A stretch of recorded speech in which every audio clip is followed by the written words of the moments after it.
Welcome to the Neo News Today podcast. I am your host, Dylan of Neo News Today. In episode 42 of the NNT pod, I had a chance to sit down and speak with John Wang, the director of Neo Global Development Ecosystem Growth. We at Neo News Today get the chance to see a lot of the great work the ecosystem growth team does, but doesn't necessarily receive explicit article coverage or posts from Neo's social media. So this episode is meant to serve as an introduction to the ecosystem growth team and hopefully spur future interviews with members that work within this branch of Neo.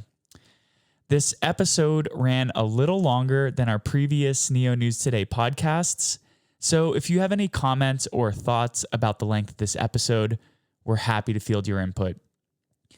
Today, John and I talked about the background and day-to-day of the ecosystem growth team, the types of projects they seek to collaborate with, the Ecoboost program, differences between building relationships with Chinese and international projects, interoperability, Neo3, DeFi, and Flamingo Finance.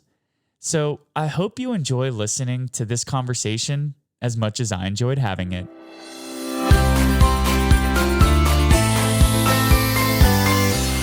Hey guys, so today we have John Wang, the director of Neo Global Development Ecosystem Growth, on the phone for the Neo News Today podcast. I'm very excited to be able to introduce you to the NNT podcast listenership because EcoGrowth does a lot of great things behind the scenes that not many community members might get to see about or read about too often. So this is a great chance for us to be able to kind of introduce you to the community.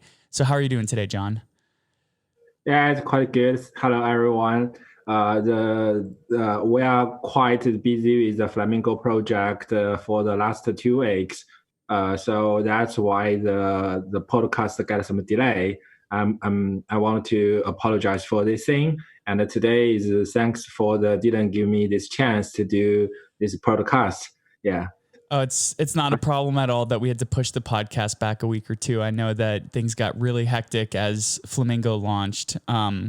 So to kind of start the conversation, many people might not be familiar with Neo Global Development Ecosystem Growth or its role in NGD for its business development. So can you briefly share a little bit about what you do? Yeah, so I think some people may already know what is the NGD, the Neo Global Development. And so actually for the Neo Global Development is actually responsible for the operation for the Neo Foundation. And it do have for the Neo Eco Growth Department, our responsibility is to help the Neo ecosystem to growth.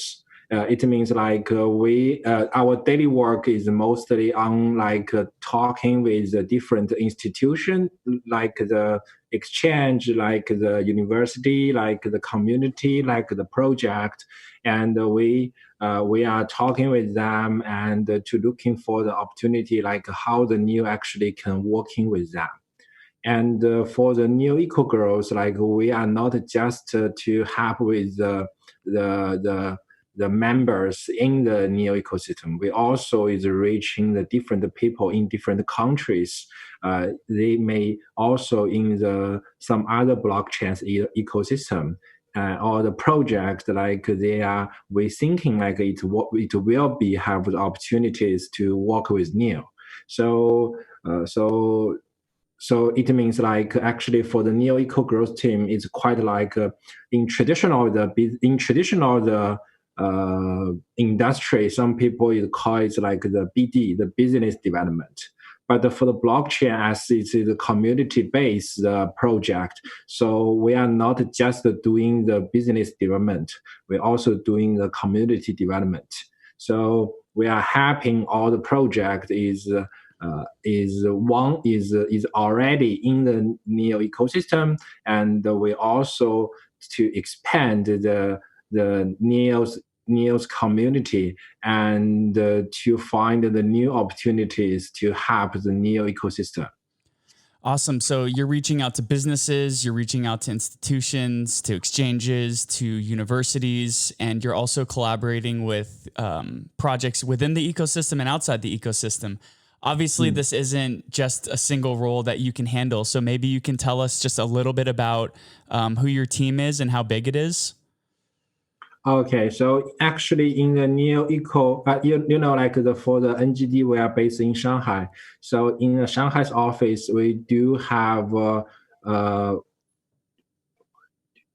it do have like the 5 members, and 5 members in Shanghai office and 2 members in the overseas office. In Shanghai office, I think. Do I need to mention them name? No, you don't have to mention names. Okay, sorry, I didn't make sure. Like, yeah, so in Shanghai office, like we are take care about like the Asian market, the American market, the Euro market, and the Russian and like the South America. And we also do have another office in the Switzerland and the Korea. We also do have the Alvin and Lily there, and so it means like we have the different the team members is cover the different areas, but for all the eco growth team members, we in our daily work we are take care the the the multi channels. It means like everyone needed to quite familiar with like what is blockchain, and they need to know how actually we should work with the exchange and how we should work with the different department. And we also needed to know like how actually the neo currently is looking for, and keep the relationship and take care of the relationships. So sometimes we are working like the customer service guy. Sometimes we're looking like doing the investment. Sometimes we also like as I mentioned, like we are the business guy, like looking for like the collaboration opportunities.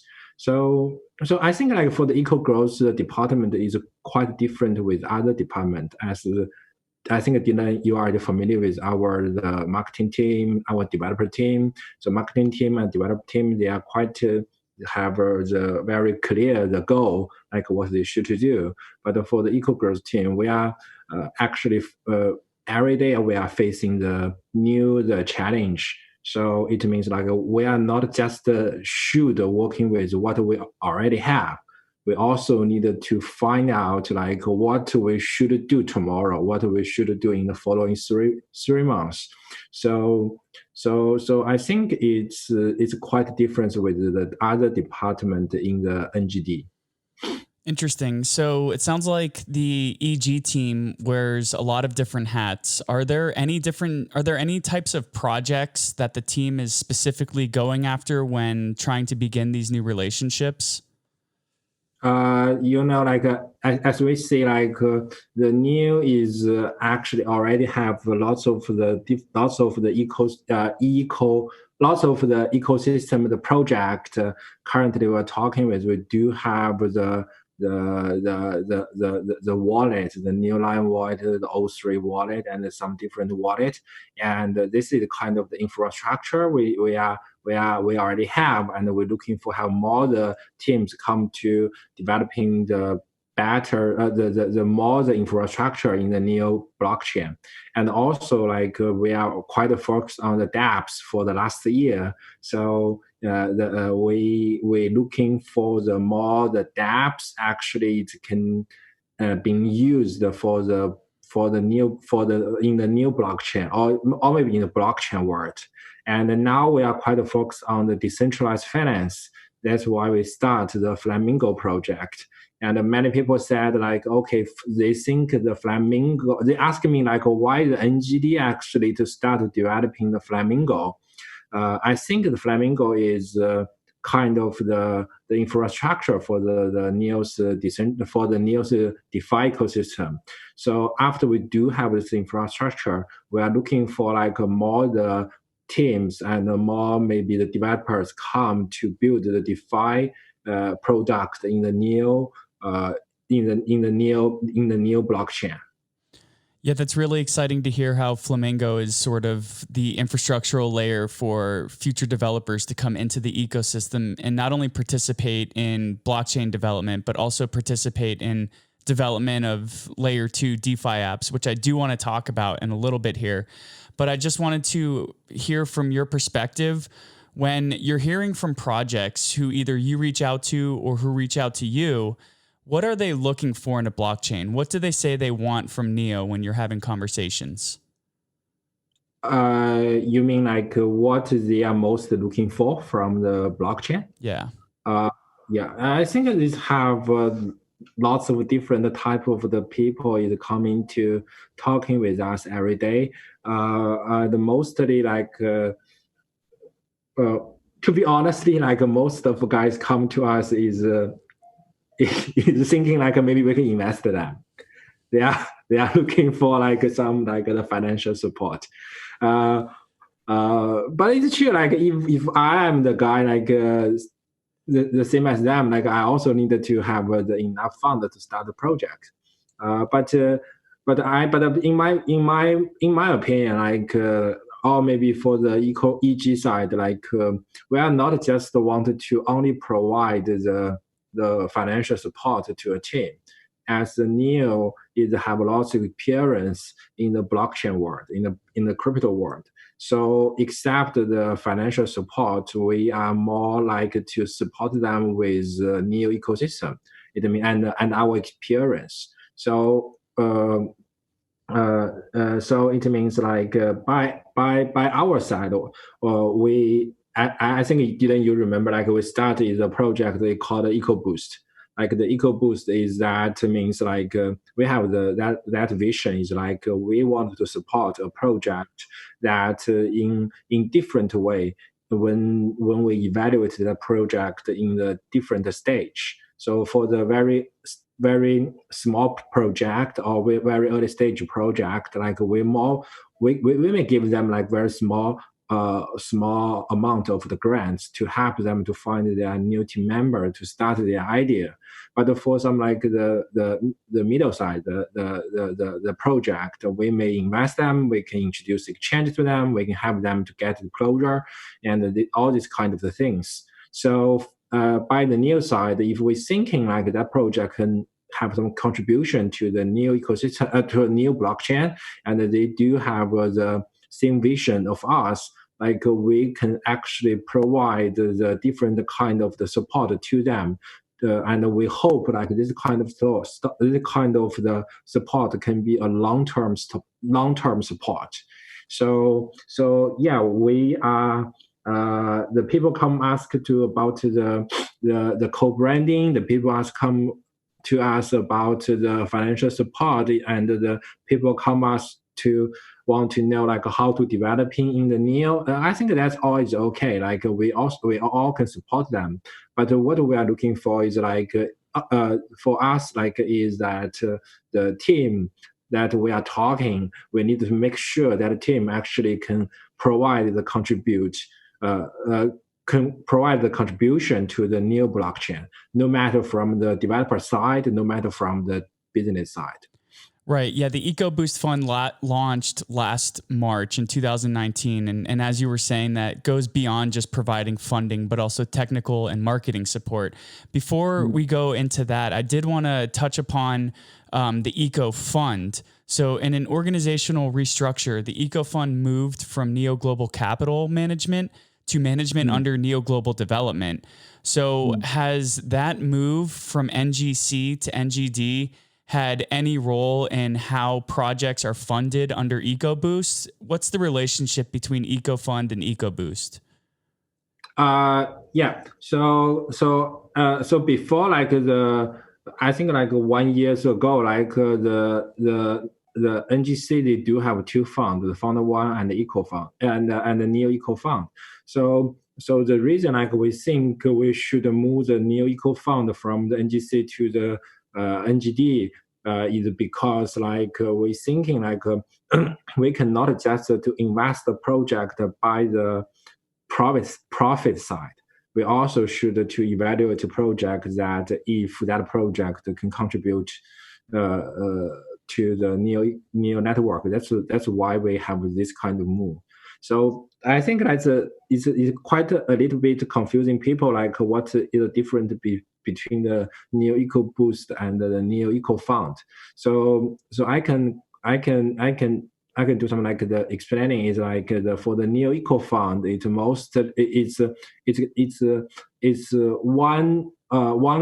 kind of the way to support a project. So it means like if like the project wanted to apply the Neo Eco Boost, and we're thinking like that project has a value to be investment, so we will to invest them with the Neo Eco Fund. And the Neo Eco Fund, it not means like we only invest a project who already joined the Neo Eco Boost. The Neo Eco Fund also invests the project is even in some other public blockchain. So it means like it's still like under the Neo Eco Boost is quite like a kind of the incubator. So in that incubator, it have lots of the different of the partner to support the project. The Neo Eco Fund, the NGD, actually is from the internal of the Neo ecosystem. Like the NNT, also the Neo Eco Boost partner, and NNT can provide the marketing support.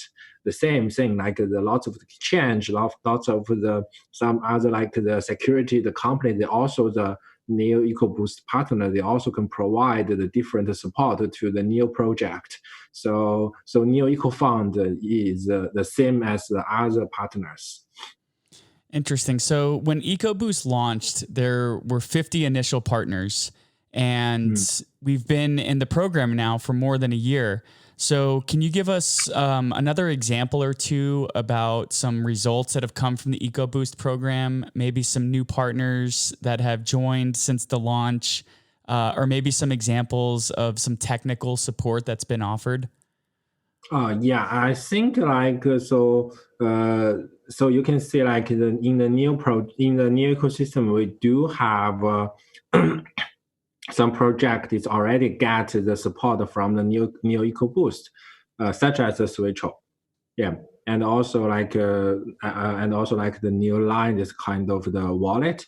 So from the Switcho side, we help them to explore the Asian market, and including the China, the domestic. So the trading volume actually from I think we do the investment for the Switcho on the end of the 2019, and actually we help them to do the marketing and the community build up on the July this year, and the trading volume actually from the Switcho is increased from the is 100,000 to like the $1 million USD for the.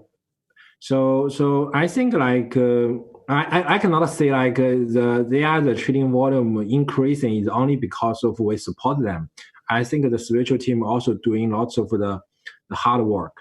But like what we do for them is like our developer is also provide lots of the technical support to them to help them to using like the Poly network, and they are using the atomic swap, because we know like Switcho is a cross-chain DEX. So before they are using the atomic swap to do the cross-chain, the trading pair.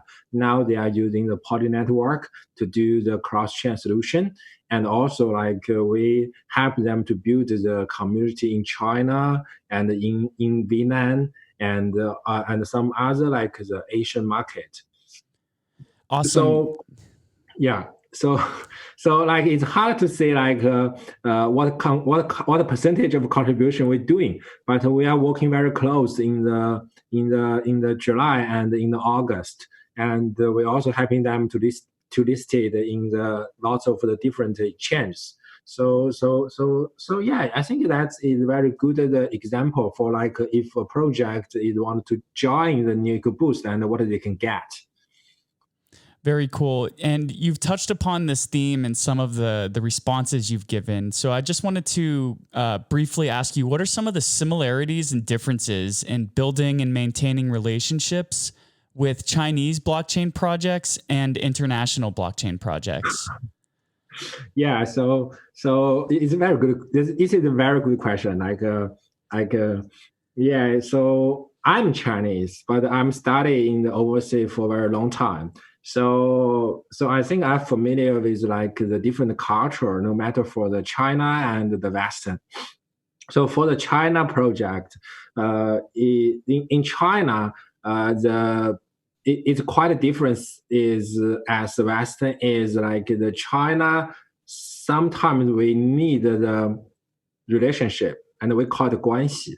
But the relationship isn't. I don't think it's a negative word. So people to trust each other sometimes in here is by like your personal reputation. So you definitely can doing lots of things by yourself. But in here, like it's quite a kind of the group.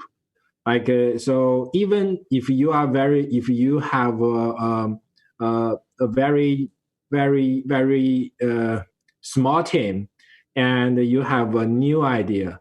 So in here, you need to find the right person to talking with them to to tell them like what you want to do. And if you can convince like enough the I cannot say like maybe I can say like the key group, like some like the key person in here, like it will be quite helpful for your team to growing. So that's what we're doing in here, and that's what we're doing like for the switcher. We know like what the switcher is like. Maybe for other projects, same thing. Like we figure out like what is project and what is this project's comparative advantage, and we will help them to explain to different people or different group like what this project is. And from the community side, from the exchange side, from even like some lots of the different the infrastructure side, and the distribution channel side. And so we can easy to find like which kind of the person they should collaborate as you know, like not all the information you get is right, or not all the person you talk with is right. So what in China? So the first thing, like of course, you should start a very good project. The second thing, like you should to talking with the right person. So I think in China that's a different thing. But for the Western team, it's have two kind of the thing. Like the first thing, like one way to support the overseas project. Some project is only looking for like our help for their local community. For example, like for the American project, like maybe they can talk with New News Today, and you will provide the support to them. And so we will introduce the new ecosystem in there, and our partner in there to them, and they can just start their their collaboration. And the second group is like some overseas project. They wanted to come to the Asian market. They wanted to like to get the attention from the Chinese. So for this kind of the projects, we're gonna be to teaching them like how they should to do in here. So yeah. So I think like in currently in my experience, like still like the American and the Korea and the Chinese is the still the biggest the buyer for the crypto in the world. So I think for most of projects, if they actually can get the the American people's attention or the Chinese people attention or even the Korean people's attention, I think they will get the enough user. Yeah. That's fascinating insight. Shifting gears a little bit, in the past few quarters, I don't want to say we've been in limbo, but projects have been looking at Neo 2, but waiting for Neo 3 to launch. And as we get closer and closer to Neo 3's launch, we see a little bit less and less upgrades into the Neo 2 chain. However, it's still being maintained and it's still very active and it's still being used. So how has the sort of transition from maintaining Neo 2 to getting ready to Neo 3, how has that impacted your branch's ability to attract new projects to the platform? Okay, I think actually for the new, firstly, I think Neo 3 is going to be launched at the end of this year. And that is good news. And also, like, I believe like the Neo 2 and the Neo 3 is going to be maintained at the same time in a special period.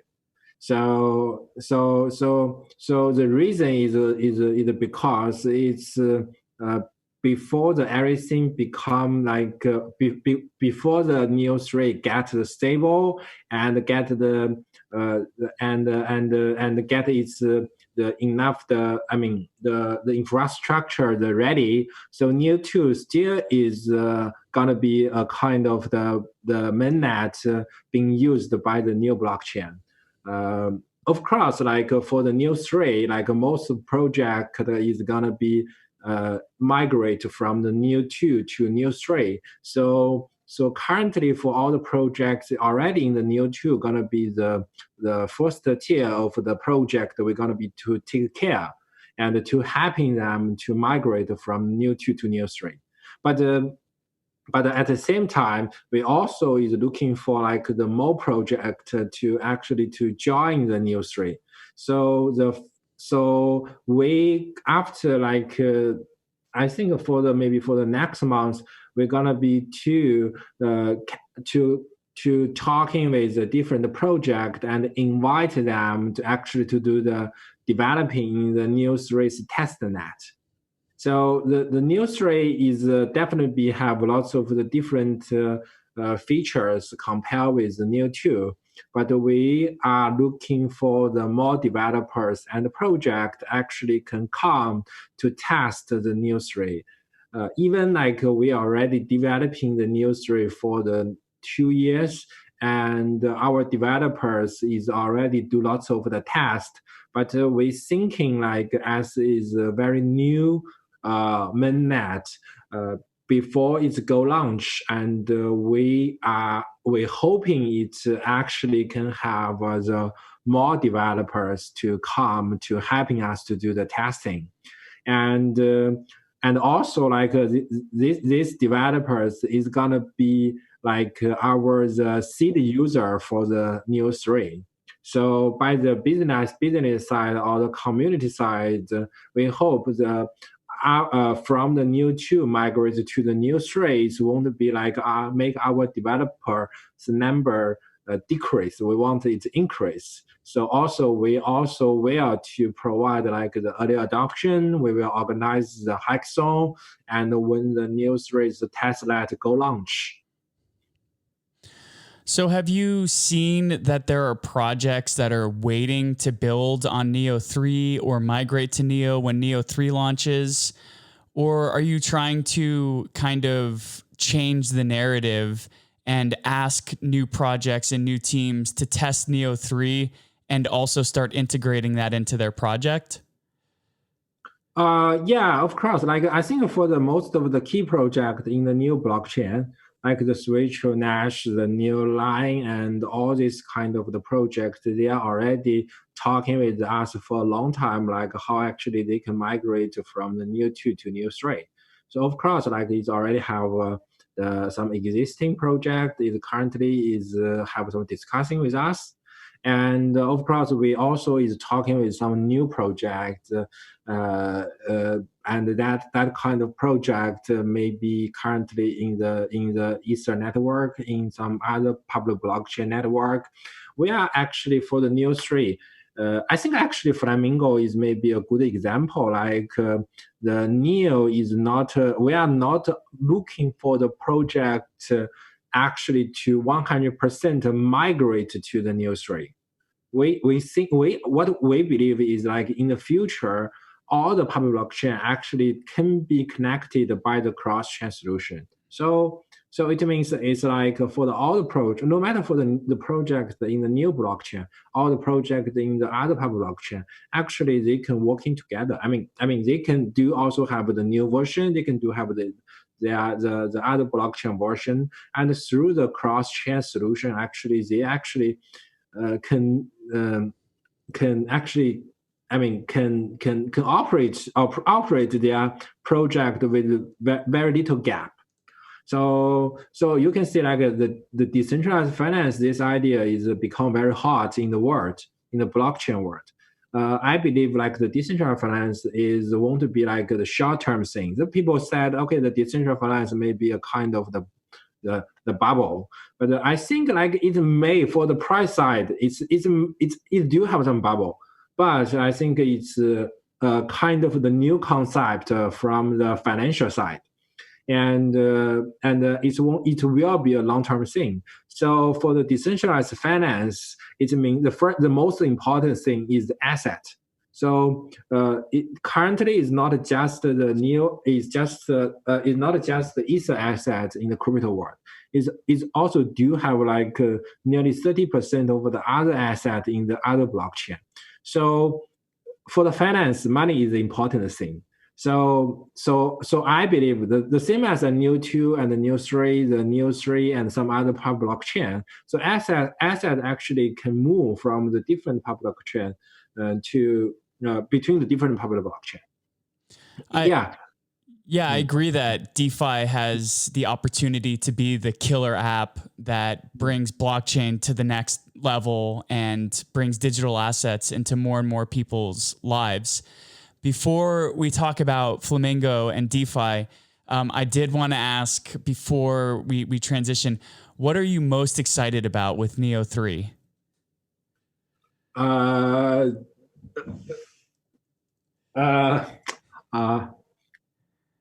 The Neo 3, I think the most exciting side for me is for the developer side. It can be developing the things in the Neo more easier.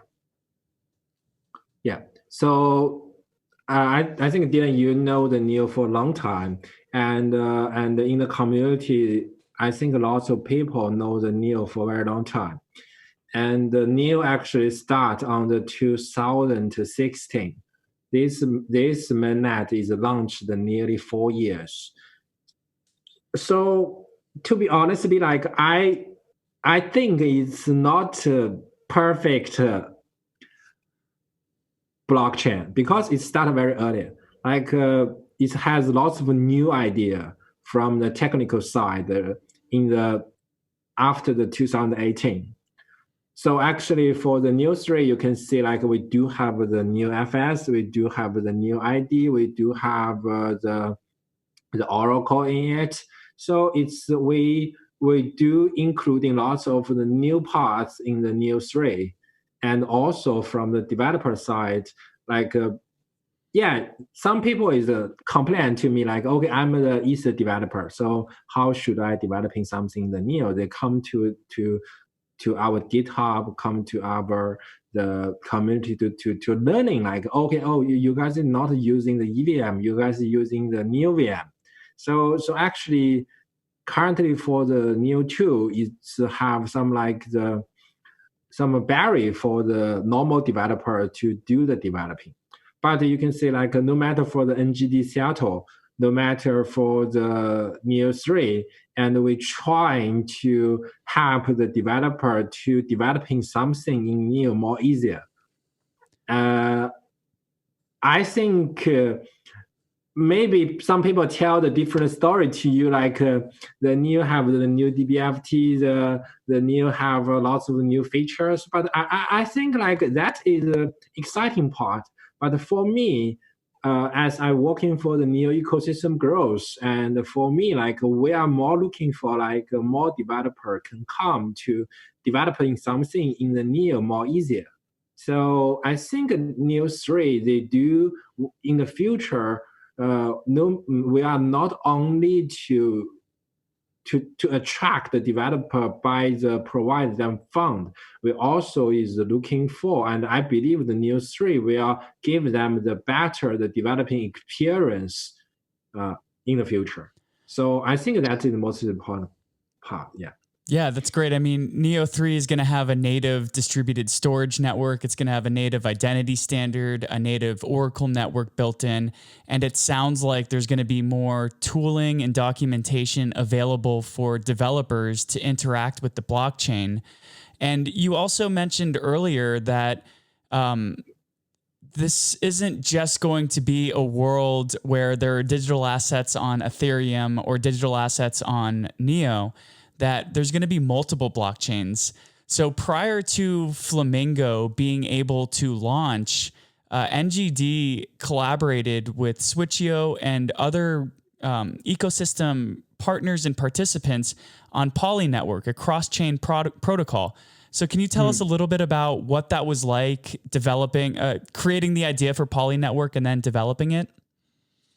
Okay, so Poly Network actually is a cross-chain solution and is developing by the on-chain. And for the founding member right now is Neo Ontology and Switcheo Foundation. So the Poly Network is currently, and there is no actually token in the Poly Network. So it's more like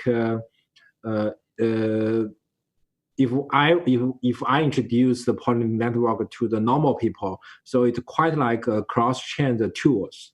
So for the different project, actually, if they want to do the cross-chain solution, and they can just use the Poly Network, and the Poly Network is already support the Ether, Bitcoin, the Neo, Ant, and the Cosmos SDK.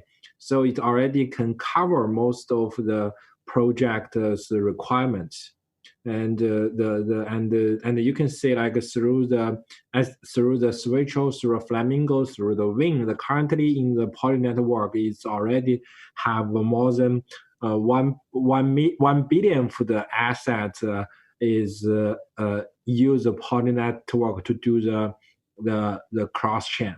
So Poly Network is gonna be like a very important role in the future for the Neo ecosystem to connect with the other public blockchain. Yeah, I agree. Users might think that Poly Network was first introduced for Flamingo Finance so that they could move assets between multiple chains like Ethereum and Ontology and Neo. But Poly Network was actually first used when using our NEP5 SWTH tokens to be able to stake for Switcheo validator nodes. So that was really great to be able to see the protocol launch and then have use almost within its first week. Now, Poly Network also made possible Flamingo to happen.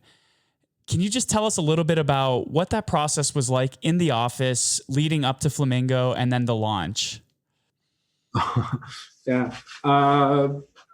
Actually, we started this project with actually Neo is quite focused on the decentralized finance for very long time.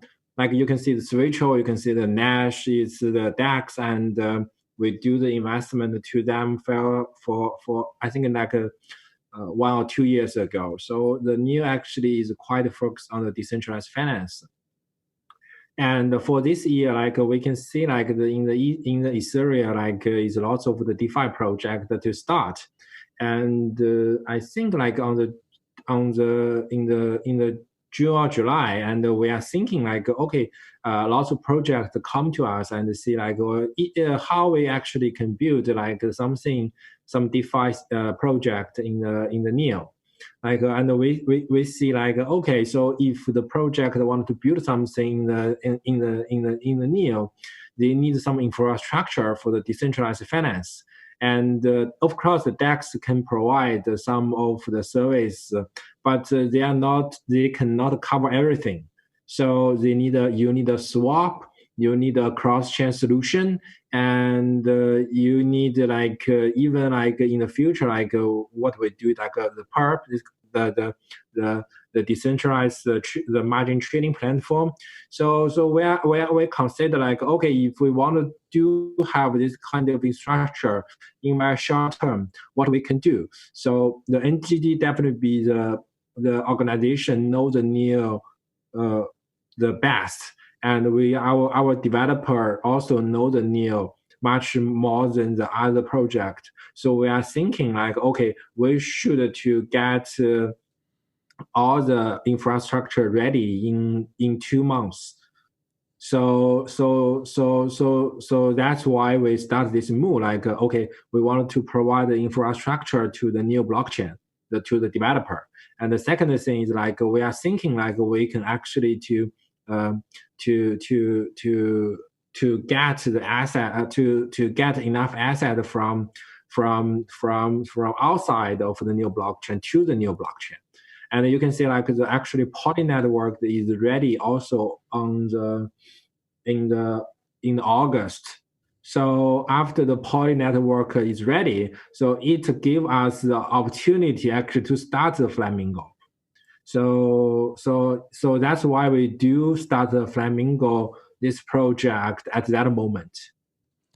Awesome. So you've been out in the community in Neo, outside the Neo community, and communicating and participating in Ask Me Anythings, AMAs about Flamingo in the past couple weeks.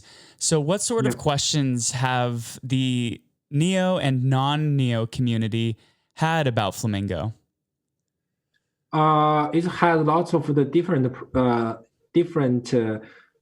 questions, and I think for the different stage, people ask me the different question. I think the most often question at the first round of the AMA, people is always asking, do you guys the Poly network is reliable? Because you can see like currently in the blockchain is not really do have a cross-chain solution is really being used. We know the Polkadot, we know the Cosmos, but I think it's not really do have a cross-chain solution is really being used right now. So Poly network may be the first one or second one.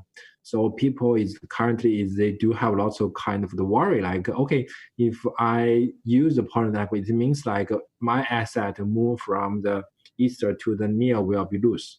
So that is a very popular question being asked at the first. And the second question is always being asked is like, what's the difference between the Flamingo and the other DeFi in the Ether blockchain? Yeah. So the answer by my side, I think is for the Flamingo, as I mentioned just now, like the Flamingo in Flamingo have lots of the different the parts. We do not have much of the difference between the Ether network, but it's a very key infrastructure for the new blockchain. So we should start this project at the moment, and we should give the asset opportunity actually can move from the different blockchain. So and also like for the Flamingo, the difference for the other project than the Ether is like you can say they do for the Ether project, for the Ether DeFi project, they do have their own tokens. But for the Flamingo, no matter for the swap, for the perp, for the mint rust, they all use the same token.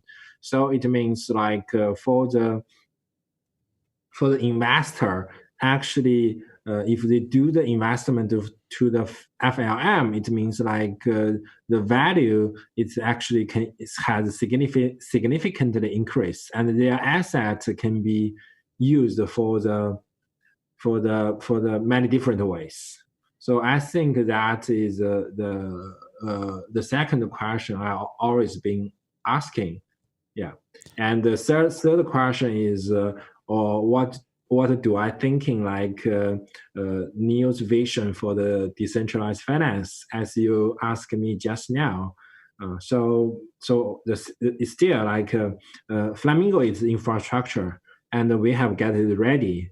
And in the future, we hope like it will do have more developer come to the Neo to developing better decentralized finance products in the new blockchain. So that's what we are looking for. So I know that Flamingo is less than 2 weeks old, and maybe this is a little too early to ask my final question, but has there been any increase in questions from projects about joining the Neo ecosystem? Have there been any inquiries about developers or projects who are interested in building layer 2 development since the launch of Flamingo? Yeah, they do. And yeah, I think this question is not too early. So because actually for the Flamingo, it's the TVL for it, the top TVL is nearly 1.8 billion of USD dollars. So if you have that much of asset in a project, it definitely have lots of the project, lots of the DeFi project come to you, and to looking for the collaboration with us. And all this project is quite famous, the DeFi project we know. So what we're going to do is like after Flamingo running stable, we will find out like how we should working with that. Awesome. John, this interview went way longer than I thought it was going to be. So thank you so much for sharing your time with us today. It was very gracious. I know that you've been very busy with Flamingo. Also the time difference, it's getting late in Shanghai. So I just wanted to thank you so much for taking the time to not only talk about eco growth at Neo Global Development, but also to share a little bit more about Neo3 and Flamingo. Yeah. Okay. Thank you, Dylan. Thank you. I really thank you. Like you always support us. Like very in the morning. Yeah. Yeah. Well, we really appreciate it, and hopefully, I look forward to having you on the Neo News Today podcast again sometime in 2021. Yeah. Thank you. Have a good night, John.